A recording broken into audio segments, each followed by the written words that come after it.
Today's scripture passage comes from John's Gospel, the 14th chapter, and it begins with this admonition: do not let your hearts be troubled. Christ says that to his disciples. Now, it's important to know that the 13th chapter encompasses the part of Christ's journey where he has just finished washing their feet, even the feet of Judas, even the feet of Peter. In fact, all of them except John were the ones who ran away when his death was coming, his torture, his sacrifice. His very self was being given up for them. He washed their feet and they would turn on him. And so he says to them, pre-warning them, don't let your hearts be troubled. I've told you I'm not going to be with you for long. At that moment, love me, because I'm returning to where I began. I'm returning to my Father. And if you loved me, you would encourage me to be back where I belong. So don't be troubled. Know that I will be with you even greater than I am now. I will be with you, and there will be difficult times. We all go through those. We all have our troubling times, our difficult moments, and sometimes our difficult weeks, months, years, decades. Right now in this nation, we're going through difficult times.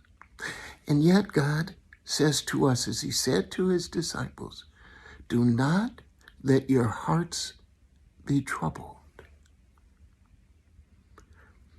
And we hear this mantra about, our hearts and prayers and thoughts and prayers are with those who have tasted the bitter cup of catastrophe. I believe Christ would have said, my thoughts, my prayers, and my actions will alter the course of tragedy. So the question becomes for you and I, what are the actions we're taking to alter the course of tragedy? What moments are we reaching out, even if we're old as I am? What are we doing to reach out in our little way to help others? No matter where the tragedy occurs, or to whom that tragedy occurs, we are to apply our thoughts, our prayers, and our actions around where we are.